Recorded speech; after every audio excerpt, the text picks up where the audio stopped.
मशवरा देता हूं हुकूमत को और वजीर कानून को मशवरा देता हूं कि ना फिरौन की हुकूमत सारी जिंदगी रही, ना नमरूद रहा, ना जाज बिन यूसुफ रहा, ना यजीद रहा।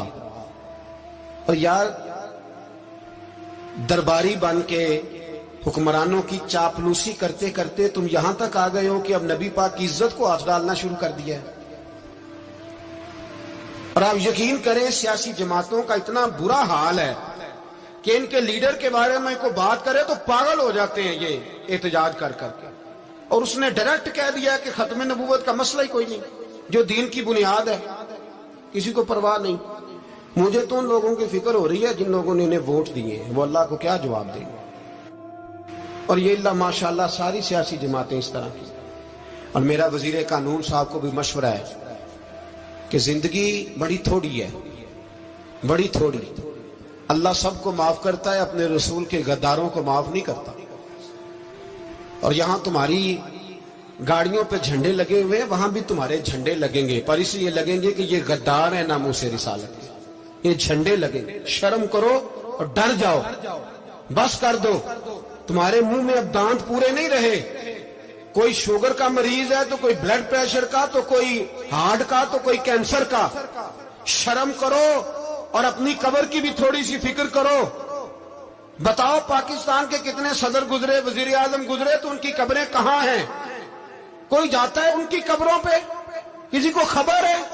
क्यों अपने लिए जहन्नम इकट्ठी करते? सारा कुछ दुनियादारी रह गई है, सारा कुछ सिर्फ यही रह गया। हजरत अबू बकर सरदार थे, हजरत उमर सरदार थे कबीले, हजरत उस्मान सरदार थे। उन्होंने सरदारियों को ठोकर मार के रसूलुल्लाह के कदमों में बैठना पसंद किया। सरदारियां छोड़ के गुलाम बन गए।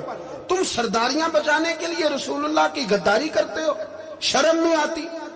और काम शिकवा है मुझे इन लोगों से जो मौलवी तो कह देते हैं तू सियासत नकार, और किसी सियासतदान को मना नहीं करते कि जब तुझे सूरत फातिहा भी नहीं आती तो तुझे किसने इजाजत दी है इतनी बड़ी बात। और मैंने पिछले से पिछले जुम्मे भी कहा था, फिर कहता हूं और ऑन दी रिकॉर्ड कहता हूं, मरज़ई कल भी काफिर थे, आज भी काफिर और कयामत तक।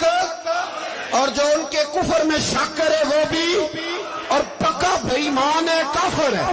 वो वजीर कानून हो या सूबाई हो या विफाकी हो, मन शक्का फी कुफर ही फकत कफर। जो मरज़ई के कुफर में शक करे वो भी काफिर है। हमारे रसूल आखिरी रसूल है।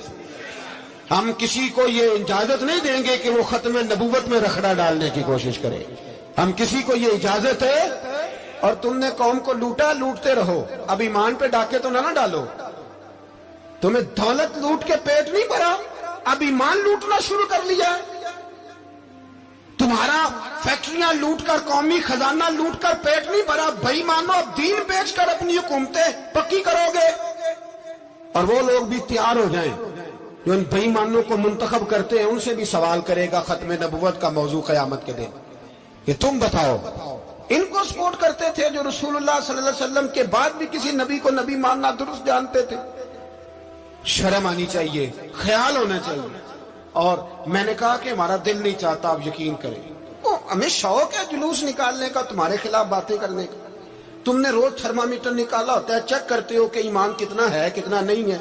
ये पाकिस्तान, ये पाकिस्तान अगर सूबा सिंध है तो हजरत अब्दुल्ला शाह गाजी का है, अगर बलोचिस्तान है तो हजरत बाबा अब्दुल रहमान का है, और अगर पेशावर है तो वो सूफिया का है, और अगर ये धरती पंजाब है तो ये दाता अली अजमेरी की है, ये बाबा फरीदुद्दीन की है। इसमें किसी गद्दार को कब्जा करने की इजाजत बिल्कुल नहीं मिलेगी। और हम वो लोग भी नहीं जो चुप करके अंदर सोते रहे, कौम जो करती है करती रहे, हमें परवाह नहीं। ना, ऐसी कोई बात नहीं। कोई बंदा ना समझे कि इन्हें होश नहीं, इन्हें पता नहीं, हमें सारा कुछ ही आता है। फिर अगर कल को कोई मुमताज कादरी पैदा हो गया तो शिकवा ना करना। कल को कोई फिर से आमर चीमा निकल आया तो शिकायत ना करना, याद रखना।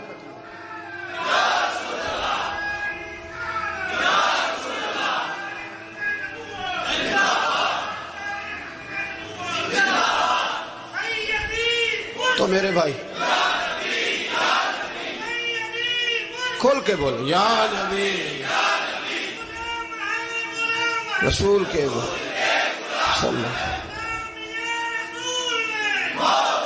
تو یہ مشورہ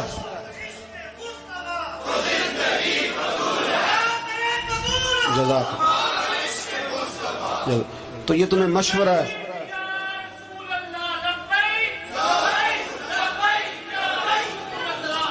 میری بات سنیں، یاد رکھیں، یہ لوگ بعد میں پچھتاتے ہیں، پھر مناظرے کراتے پھرتے ہیں، اس نے صحیح کیا کہ غلط کیا، پھر انہیں ہوش آتی ہے بعد میں، پھر ان کے ہواری نکل نکل کے میدانوں میں دلیلیں دیتے ہیں. اس لیے ہمارا مشورہ ہے انہیں کہ یہ اپنی حد میں رہیں، اور جو کام تمہارے ذمہ، میں نے کہا نا تم نے بڑا لوٹا، یہ قوم روز تمہیں موقع دیتی ہے لوٹنے کا، یہ موقع دیتی ہے، تو تم نے دولت لوٹ کے پیٹ نہیں بھرے، اب ایمان لوٹنے کے چکر میں آ گئے ہو. یاد رکھو، مسلمان گناہگار ہیں، غدار نہیں ہیں.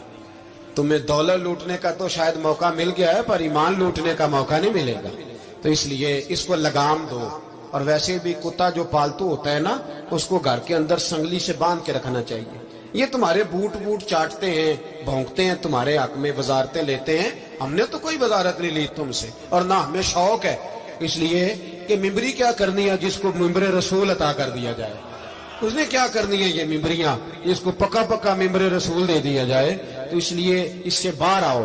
میں نے کہا بڑے بڑے نمرود، فرعون، قارون دفن ہے، تمہارا بھی نام تک نہیں ہوگا، بالکل نام نہیں ہوگا. اس لیے ہمارا مشورہ، اور آپ لوگ بھی آئے نا یہ اگلے سال، تو ان کو کھڑا کر کے پوچھ لینا، اسلامی جمہوریہ پاکستان کا تم نے MPM نے بننا ہے، پہلا کلمہ ہی صحیح سنا دو. چلو خدا کا واسطہ یہی بتا دو کہ تمہیں نماز بھی ڈھب سے آتی ہے کہ نہیں. اور آپ کی موج ہے، آپ بٹھا لیتے ہیں سر پہ، کیا کریں، سمجھانے والے مفت گناہگار ہو گئے اور بہکانے والے سب تمہارے یار ہو گئے. اس لیے یہ چھیڑتے ہیں جان بوجھ کے. اور پھر جب کوئی ممتاز قادری علیہ رحمہ پیدا ہوتے ہیں، پھر انہیں دشواری ہوتی ہے، پھر ان کا جینا مشکل ہو جاتا ہے. یہ موقع دیتے ہیں، پتہ نہیں کس کے ایجنڈے پہ عمل کر رہے ہیں. میرا سوال یہ ہے، میں نے پچھلے جمعے پھر میرا سوال ہے کہ میں پوچھتا ہوں، اس آدمی کو ضرورت کیا ہے ختم نبوت پر بات کرنے کی؟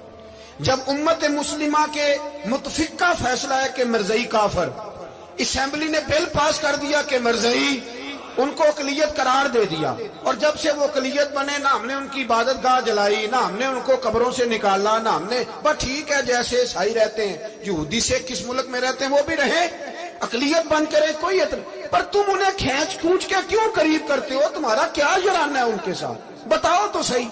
ان لوگوں سے ان کو چاہیے اپنے منہ میں لگام ڈالیں، اور اگر نہیں ڈالیں گے پھر انشاءاللہ ڈالی جائے گی، اور بڑی تگڑی ڈلے گی، اور پھر ایسی ڈلے گی. سلمان تاثیر جب مرا تھا نا، تو 5-5 لاکھ روپیہ مولویوں کو آفر کی جنازہ پڑھاؤ، 5-5 لاکھ روپیہ چھوٹے چھوٹے مولویوں کو.